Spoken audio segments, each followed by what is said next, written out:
All right.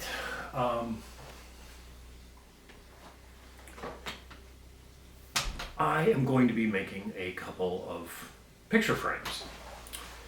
And I've had a few people ask me about how I make picture frames. This is a big poster frame I made out of some scrap wood. I believe they were trim pieces that were taken out of a house that was torn down. And let's see, I got kind of started making picture frames with this thing. This is a no smoking sign that hung in my great grandfather's sawmill. And the wood that it's made out of is a board from an old chicken coop. And it was very damaged. There's still a gouge that's filled with paint in the front here that I deliberately left in there. But I was playing around with this and trying to figure out different ways to join the corners, something other than a 45. And I was just playing around with it, and my dad said, oh, it would be kind of cool if you could somehow make this back piece come back up through this top piece. And so that got me to thinking, and I came up with this little kind of a puzzle joint, very simple, but I thought it was kind of cool. And that led me to all kinds of different oddball ways to join corners on frames. Shortly after I did this one, I made a frame for my brother where I laminated, what would that have been? It would have been 12 pieces of wood.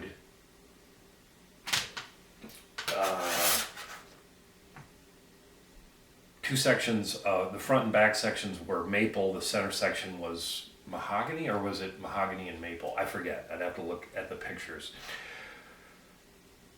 But sandwiched all of those pieces together and then carved the frame out of those pieces. And then where the different colors of maple and mahogany met, with the curves and stuff that I carved into it, it looked pretty cool. And I've tried doing all kinds of unusual things, and my preferred material to work with is reclaimed, repurposed wood. Even this thing back here, it's speaking of repurposed, that's a fishing rod for fishing off the big long piers that they have out in the Atlantic Ocean. And pretty much you just need to drop a line straight down. My grandfather made that fishing pole out of a broken pool cue, and I'm sure he would think it was very silly of me to make this basically giant shadow box to hold that. But it's made basically in the same style as the picture frames I make, just even fatter. So, the way I like to do this is I start out by cutting whatever I'm going to use as my back. And this is just cheap Luan. Allegedly, there's no formaldehyde or other chemicals that should harm anything.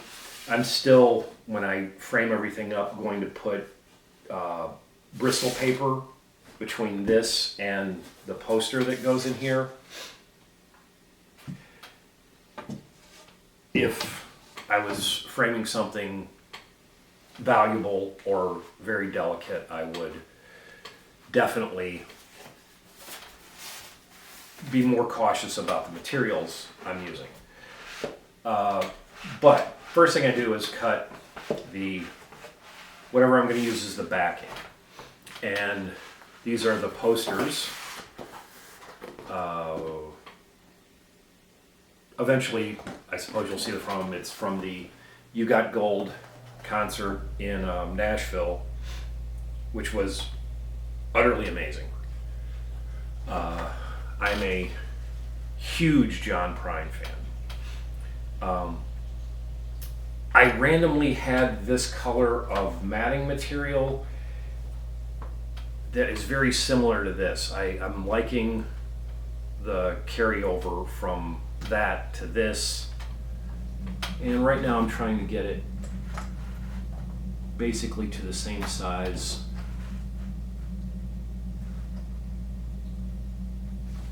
as my back.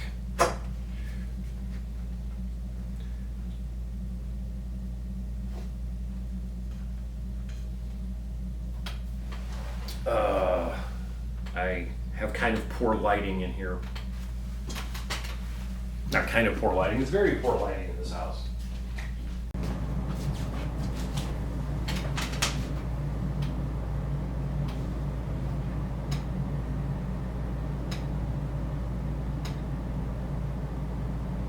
Also, you know, getting older, the eyesight doesn't work the way you want it to. Okay, well, I can see that's lined up right on my line. All the way down. Okay, that's good.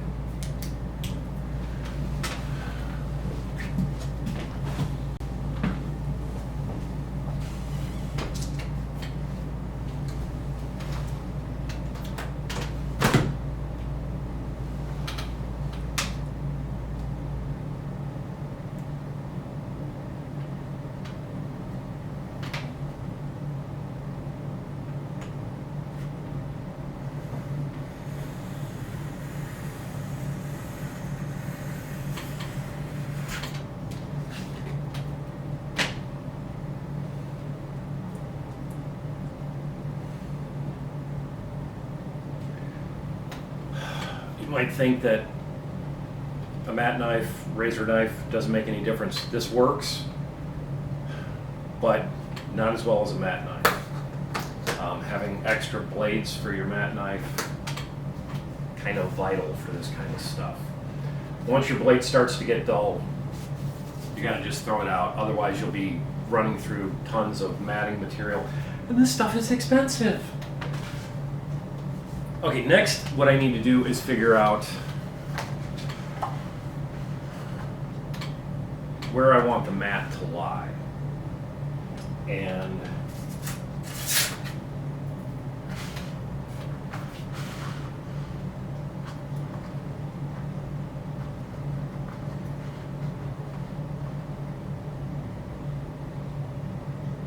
about 1/2 inch in. Works there.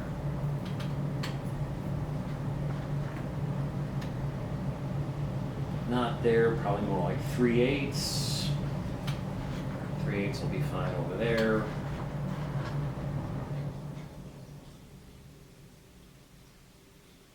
Okay. So I've decided I want the opening for the mat to be 3/8 inside of this. So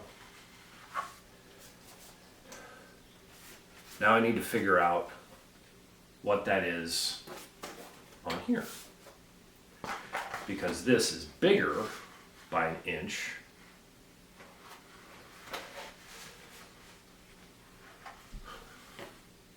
So lovely imperial measurements, trying to add them together. Adding fractions just kind of boggles my mind. You know, if it was in millimeters, we just add them together. But 1/2 inch, which is half of the extra distance I have, plus 3/8, 7/8. So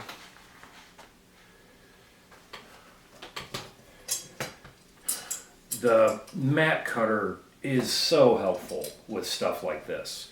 You can do all of this without a mat cutter. You can just use a straight edge, and and I've done it, and it can be difficult, and you can make mistakes and screw things up. But having the mat cutter and being able to just, I'm just going to set this thing at 7/8 and tighten it up. 7/8 looks like it's about the narrowest I can go. Could probably go down to 3/4, but oh my gosh, it's hard to get a hold of the little knurled wheels at this point. We're going to scooch it back just a bit beyond 7/8.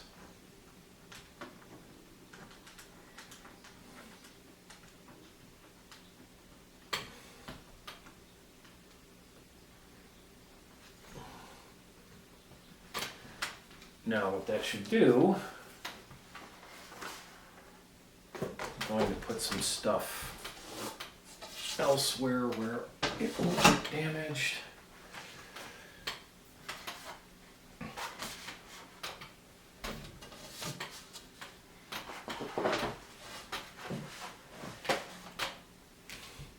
Yeah, I'm something of a John Prine fan. I have the lyrics to Angel from Montgomery framed right here in my living room.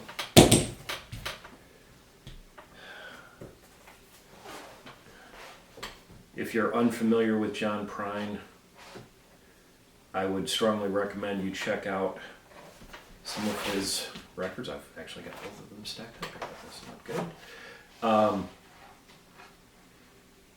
Not that you'll love him. He has an unusual voice, and if you don't like him, I won't judge you. I do believe he is the best songwriter who ever walked the face of the earth. His lyrics are just astounding. Now, the reason you draw the lines is so you know where to stop.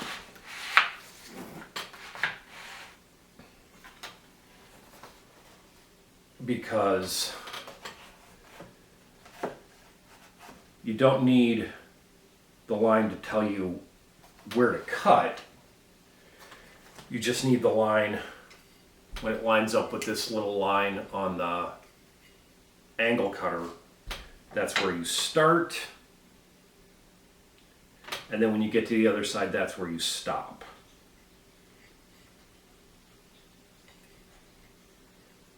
And you push down really hard.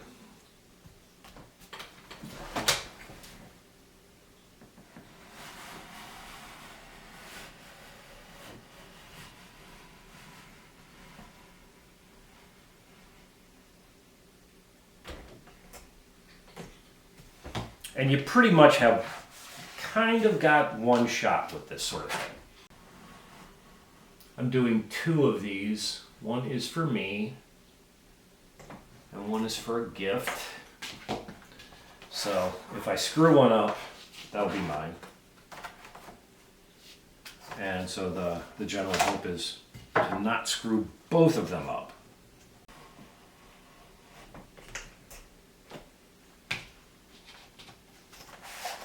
Okay, and it just fell out. Very, very small mat for this particular project. It's going to be very delicate.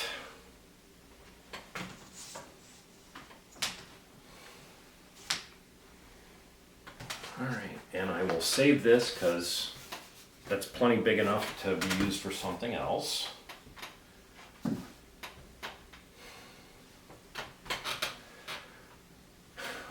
All right. I'm going to change angles for the other one.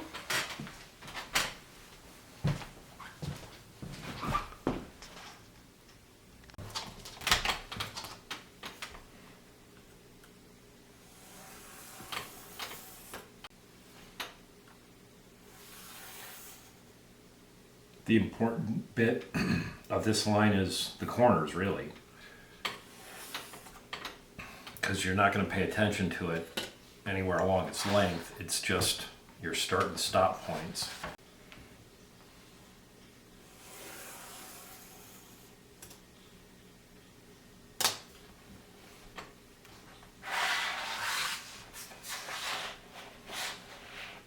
It's funny, I am no expert at this, and I'm pretty much not an expert at anything. And that's always kind of bothered me, that I never got really good at any one thing. And one of the very smartest people I've ever met, one of the best musicians, and one of the best people I've ever met in my life, said to me once how impressed he was because I was a generalist and there were so many things I could do. And that made me feel so much better because I have always been the jack of all trades, master of none. And so much of that has to do with my inability to stay focused on any one thing. But also, I'm just interested in so many things, and I want to be able to do so many things that I don't concentrate on any one thing. And now that looks all nice and square. So I say that because if anybody watches this and sees something I'm doing incorrectly, please, I would love to hear about that. I would love to hear if there's a better technique. Oops. See it, and I'm about to mess it up. With this mat cutter, when you're cutting on a bevel, you have to have a backing. And that's just an old piece of mat. This one's getting a little chewed up.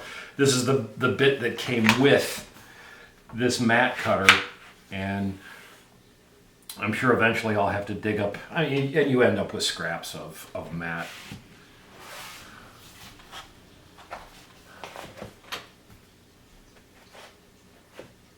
But that backing helps keep the other side from tearing out.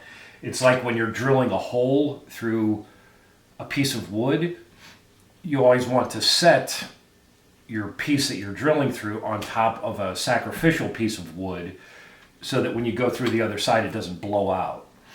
The worst drill bits for doing that are the speed bits, the wide flat ones. Those things can be wonderful, but when you blast through the other side, when the little point pokes through, you're supposed to go around the other side. Inevitably, when you're cutting through floor joists or something, you get to that one where it's like, I can't get to the other side, and you just have to blast it out and pick out all the splinters and get a couple in your hand. But it's basically the same principle. That way the blade's not hanging in air, and since this is a laminate material, and I haven't paid too much attention to the exact manufacturing of this, but the mat is sheets of paper that are laminated together with the color being the final coat that's applied, the final layer that's applied. And since it is a laminate and not a solid piece, even with a super sharp blade, as you're pushing through it, you can push apart that lamination. Even a little bit, and you'll get a ragged cut if you don't use, it's called a slip sheet. It's nice and stamped right there. And how do I know that you will get a ragged cut if you don't use this? Because I've done it and ruined some mats. Okay, I'm pushing down really hard. And one smooth motion, hopefully, and stopping right at the line, pulling the blade out. Always best to go with one motion.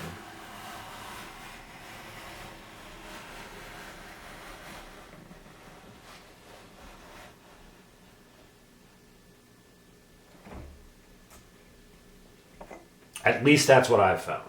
If you get, if you're doing this for the first time and you can get some scraps of mat board and practice with it, because this line is, I'd say about a 32nd of an inch thick. It's a big fat line.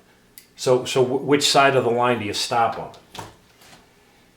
And then you've got a pencil line. There's a thickness to that. So, you can, if you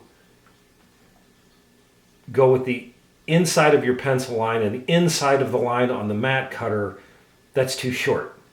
So, and who knows? This is the only mat cutter I've ever used. Everyone could be different. So I start with,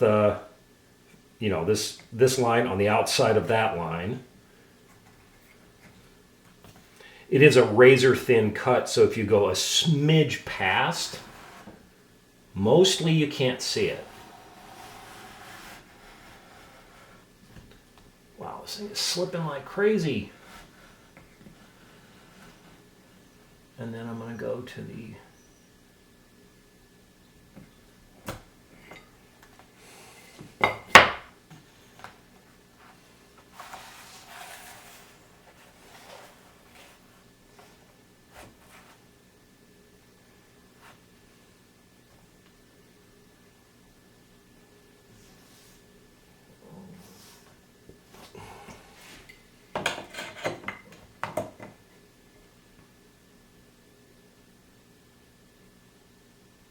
Now I can see that I was on the inside of that pencil line. Hopefully that means that my cut is accurate and my pencil line was off. It's not really going to make that huge of a difference, because that's too small of a difference for you to pick up with your eye over this large a surface. Okay, I'm lined up.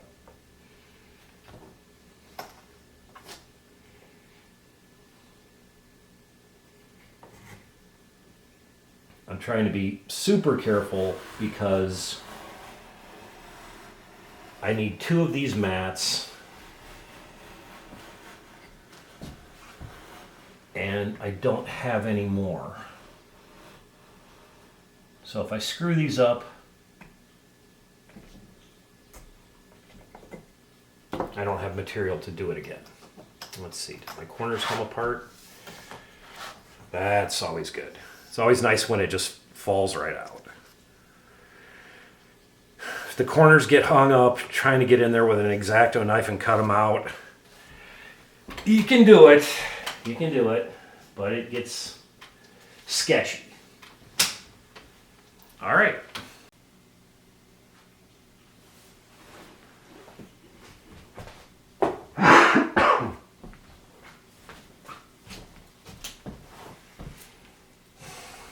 Okay, now what I'm going to do is attach the posters to the mat. And I have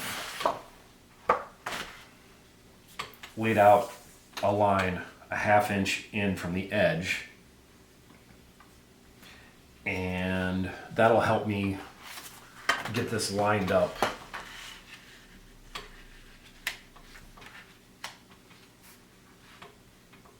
Now, obviously, you could just do this by eye,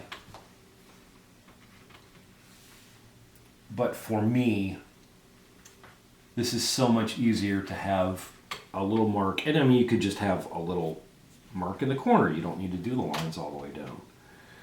But I drew the lines all the way down because, like, this edge is really ragged, and having a nice straight edge all the way down, that helps me like even out that raggedness, because I'll measure from a point where it's not ragged and it's not ragged and it's not ragged there. I won't measure from right here. You'll line up one corner. I've got some photo-safe archival tape with it somehow got a little splinter on it.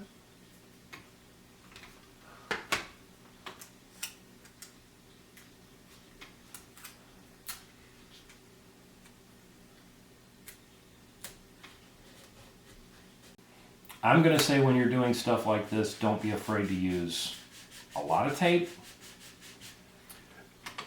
I have, it's actually right over there, a print that oh gosh, I can't remember the artist's name, but he's somehow related to my mom's family through marriage. And I never met the guy, but my dad and mom met him and bought a bunch of prints from him. And I know my dad paid a fortune to get that print framed. It's a nice frame.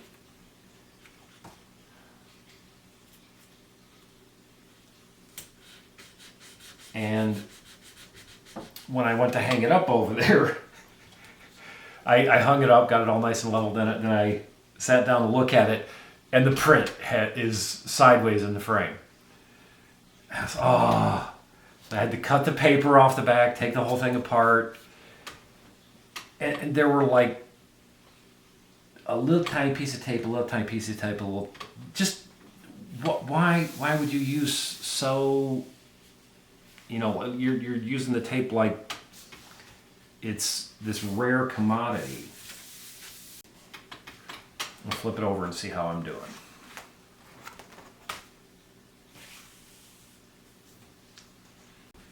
This one, when I was putting away my mat cutter, I had a small piece, and I'll of this exact same mat that's a screw up in the box, and all the corners are bad. I actually went too far on, here. It's like, gosh, when did I do that? That is so bad. And it must not have been that long ago, because I still, who knows how long I've had this mat sitting in my box of mat. But obviously I screwed the pooch on that piece. Fortunately not these. The edges look terrible, I think, on both of them.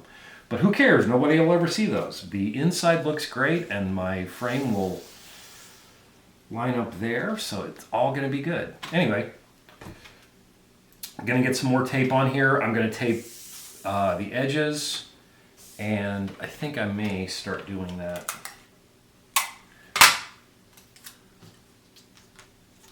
backwards. We'll see. And I'll get the other one taped. But you guys don't need to sit and watch me do that, because that's going to be extremely boring. But if you're taping something like this, tape in many spots. Like 3 spots along the top with this one. Obviously the corners. Probably 1, 2, 3 or 4 spots going down the edge of this. Just to make sure that the artwork doesn't move. You'd be surprised. You'd think, oh, well, it's going to be all pushed down against the glass. A piece of paper can move. It doesn't need much room to move. So make sure it's taped to your matting securely, and make sure you use archival tape, photo safe tape, and acid-free matting. I don't think they make anything but acid-free matting these days, but who knows? You could probably find some that's crap somewhere.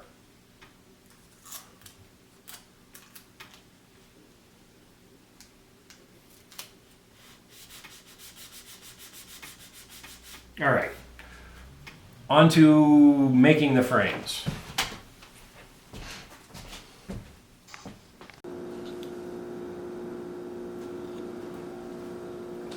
Okay, so this lovely pile of stuff is what I want to use to make my frames out of. These are old 2x4s that I actually pulled out of the house that I'm standing in right now, up in the attic. Probably from a 1950s, maybe 60s remodel. So, about 50-year-old lumber. Why would I want to use old 2x4s? Well, here's a brand new 2x4 that I purchased for doing some repairs around here. And here's one the exact same size. And I can't find my kitchen scale, or I would tell you exactly how much more this weighs. But I'd say it's about 25% more just by feel. It's a much denser wood, and the color. The color is the main thing. The way it has oxidized and turned this lovely orange color, and that goes throughout the entire board. Not as dark as it is on the outside, but this orange color, it's just a lovely orange brown color that I love using on stuff. So, step one.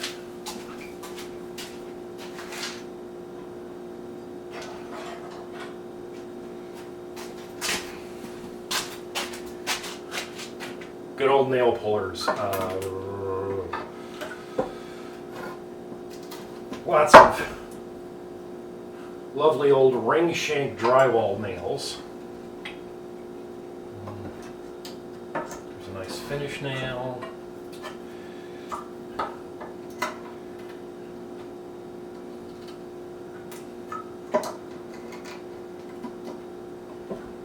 Not really able to grab that with my nail puller. I'll get a pair of pliers. But basically I have to go through all of these, pull all the nails out, double check, make sure that I've pulled all the nails out, and then start cutting them and shaping them to the sizes that I want to use. Alright, so I have all of my pieces laid out here. These are those 2x4s that I was showing you earlier in the video. What I did was I took the 2x4s and I went over to my buddy's shop, and he's got a much nicer table saw, and I just split all the 2x4s as close to the center as I could possibly get. And got them pretty close. Anyway, then after cutting the 2x4s in half, I took those pieces, ran them through a planer, got them all even at 5/8 of an inch, and then ran them through my crappy table saw and ripped them to these widths. I have, what did I figure I had? I figured this out. 1 3/4 and 1.5 inches. Now what that's going to give me is I can take one piece like this, and this is going to be the outer part of the frame, or the front of the frame basically, and one piece like this. And when I glue them together, it's going to give me this nice little lip here to put my artwork in. And so what I need to do now is cut some pieces, and this is why I cut these backer boards and do the matting and stuff first. Sometimes even going as far as getting the glass. So basically what I need is I need to cut, like this side piece needs to be this long as the backer board, plus the width of that. And so I'm going to cut a bunch of these pieces and lay them out. And when I lay them out, it'll make probably a bit more sense than me just trying to sit here and randomly explain what I'm doing. So I'm going to make a few cuts and come back with a few pieces and hopefully get one of these glued up, or at least part of it glued up tonight so that it can dry while I'm sleeping.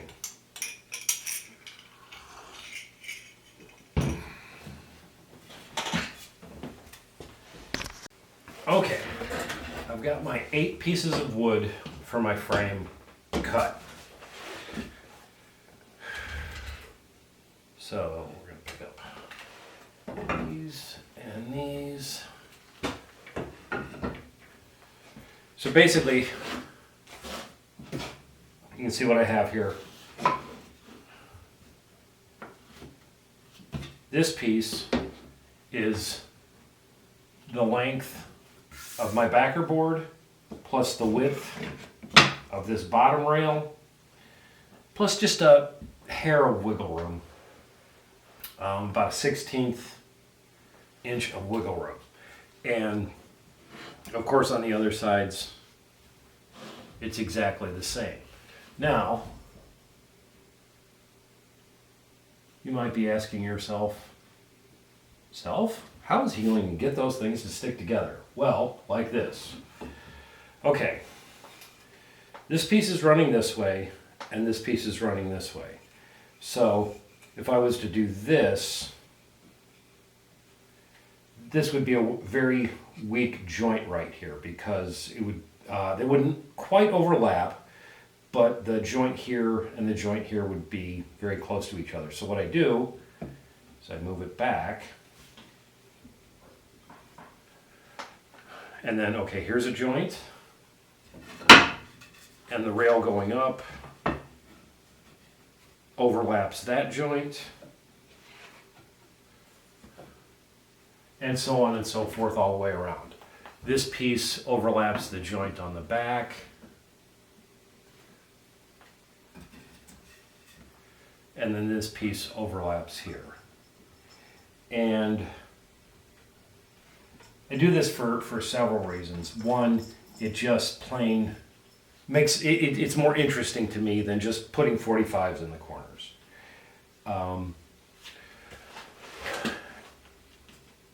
It can make for some interesting ways the grains interact with the end grain and the side grain right next to each other. That can look cool in the corners at times. They become completely different colors so that it stands out the way that it's joined together. When I've done this with 12 pieces, normally, of course, the pieces are much thinner. Not always. I've done some really fat frames where the pieces were really thick. It's normally different colors of wood. Maple and walnut are my favorite because they have such different colors. Oh, my buddy Pete coming down to see what's going on. We're going to try to glue up a frame now. What do you think? Think I can do it? He's probably telling me it's time to go to bed. He's a good cat. This is Pete. And I probably am too tired to glue this up. So if I completely butcher this while I'm trying to glue it up, you'll be the first to know. Actually, Pete will be the first to know because he'll hear me cussing. So anyway, I'm going to try to get this glued up so that it can dry overnight. And hop down, Pete. And I'm going to try to glue the whole thing up. All 8 pieces together at once like I normally do. And we'll just see how it goes. I've got some extra material if I really screw it up. And but I'd really like to have one of these dry and ready to go by morning. So I'm going to try that. Going to try to set up a time lapse and we'll see how it goes. All right, here goes nothing.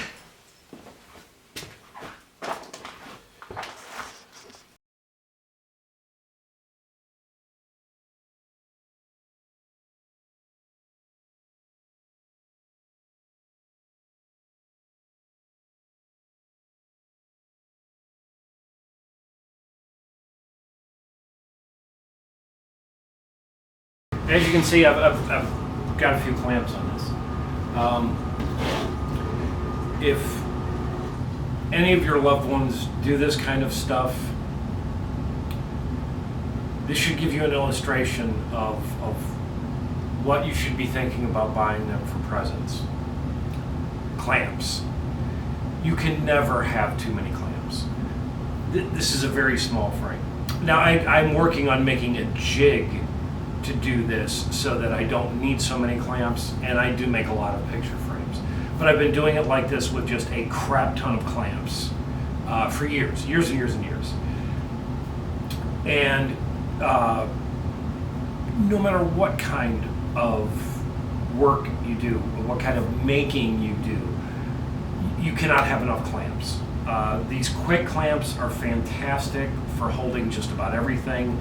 The screw clamps, speaking of screw clamps, I'm working with pine, using the screw clamp, even with the cups. If I crank this down, it will mar the wood.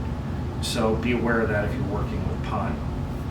A tremendous amount of clamping force, but you can damage your materials. But seriously, yeah, you can never have too many clamps. And you'd never have enough clamps. If I wanted to do another one of these right now, I couldn't. I'd have to wait until this was completely dry. And even though this glue will set in, about 30 to 45 minutes, I don't want to touch this thing for hours and hours and hours. I normally like to glue something up like this and then walk away from it and come back to it the next day. That normally works best because, yeah, in an hour, I can take these clamps off, but if I tweak this thing the wrong way, it'll come apart still. And I don't want to deal with it. So, good night all. I'm going to bed, and we will declamp this in the morning. And here it is morning time. And this feels very solid.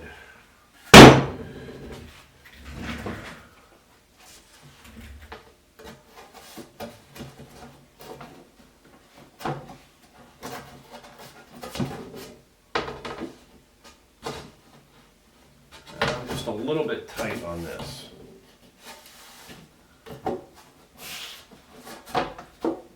Okay. I have to keep an eye on that. I can see that these pieces moved up a little bit,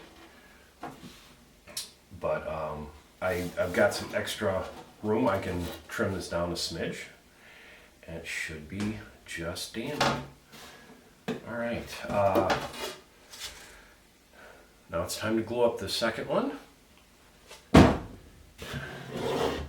and see where we're at on that. But I'm pretty pleased with the way this came out. Everything went together pretty tightly, and for being made out of material that a lot of people would have thrown in the burn pile, I'm pleased with this so far. So time to make a second one. So this frame is pretty much shaped. I just got everything pretty much rounded off. That's kind of where I want it. Not doing anything too fancy with the shaping on this, just pretty much rounding everything over. And it's almost completed. Needs a lot more sanding though. And this one is fresh out of the clamps and needs to be shaped. It's got all of the square edges. Nope, sorry honey. Well, then jump up in my lap. There you go. Little Anya wants to help. What do you think? What do you think, honey? Ooh. So, what I'm going to do is clamp it down to my table and use rasps and files and my spoke shave to round everything and shape the edges. I might cut the corners off to make them a bit easier to round. We'll see how it's going, and we'll take it from there. I won't leave the camera running for that process because that's hours. Maybe I'll set up a time lapse and see how that goes. But getting ready to round this one off with the help of my little Anya. She's so pretty. Oh, little Anya purrs.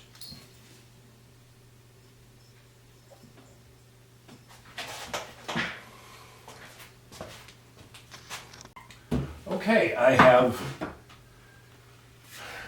sanded this one down to 220. I think I'm going to leave it there. Of course you can go finer, but I think 220 is plenty for the finish I want on these. And just finishing this one up.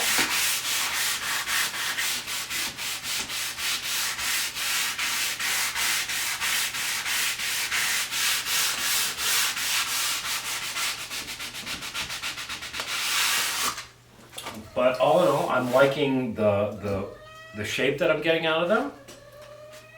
Yes, Anya, you were a big help. You're always a big help.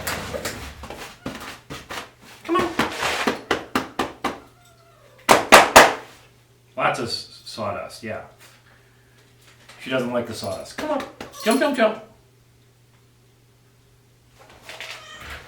Oh, she got a face full of sawdust. She doesn't like that.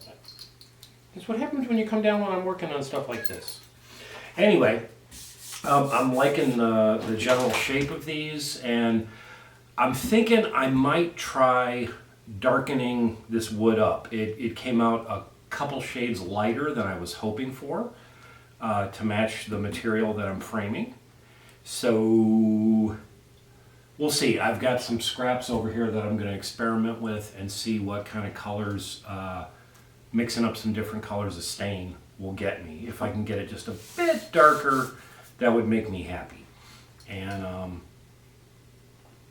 I actually don't stain a lot of stuff. I normally just put an oil finish on something and leave it the natural color of the wood, just darkened up a little bit by the oil. But this I might want a little bit darker than that, so I'm going to have to play with it. Might mess around with a couple of things and take a couple of days to get the final color. But we'll see how it goes. And my sweet little cat, Anya, she will help me, won't you? Oh.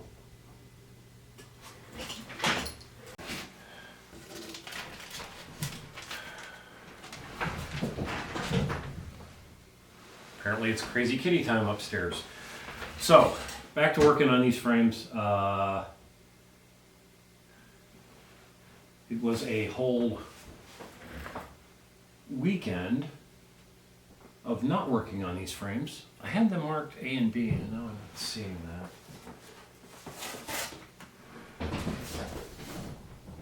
that. Somehow, because they're slightly different, so I had them marked as to which one was which, and apparently I sanded off those marks. But oh well, I'll figure it out. There's only two of them. I have a 50% chance of getting it right. So,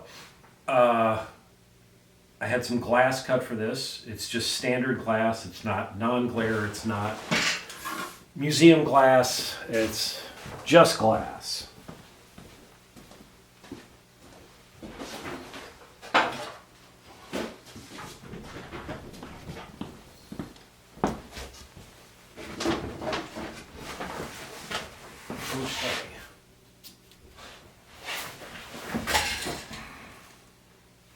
So, there they are finished. I'm really pleased with the color I got on these. I did darken them up a smidge. And the satin finish on here is Minwax Antique Oil and good old Johnson's Paste Wax.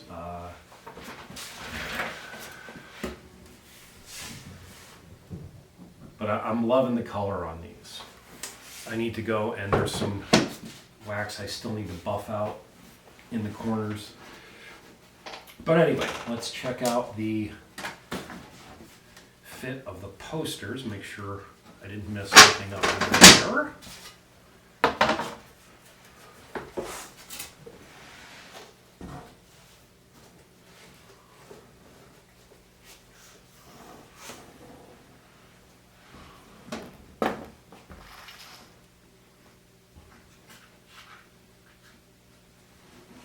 Doesn't seem to be liking it. I wonder if this one is B.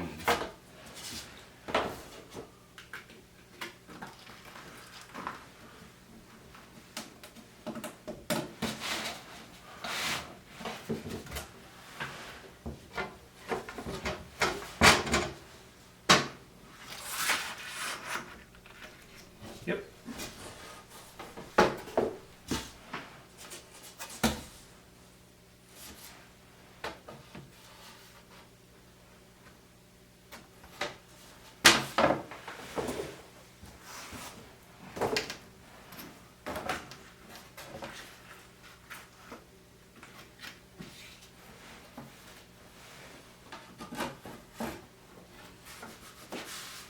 Okay, so that's what the finished product is going to look like.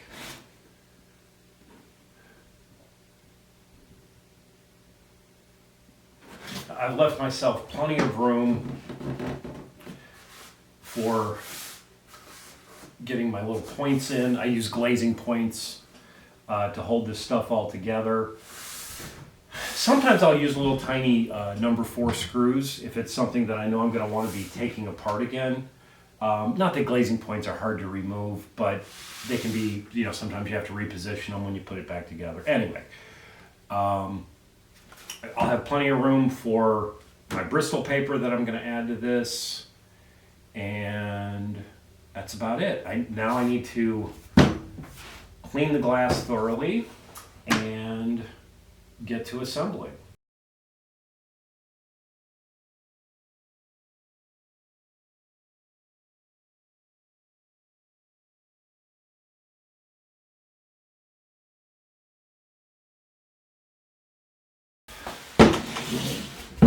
They are completed. I have to say, all in all, I am very, very happy with the color, with the matting, with everything. I have covered the back in brown craft paper, even put a little hanger on it, so they are good to go. And here's the other one. I am just loving the color on these. I'm really happy with that. It's funny. These are probably one of the closest frames I've ever made where I want to make this, and this is how I envisioned it in my head for these posters. And these have come out the closest to what I first envisioned. So often when you're making anything, the materials or whatever, they just send you off the rails, and you have to adjust for different things. You can't quite make what you first had envisioned, or you start making it and it doesn't look as good as you thought, and you have to make adjustments. These really, the simplicity that I wanted, the size that I wanted, and just everything seemed to come together exactly how I first pictured it. And I'm really happy with these.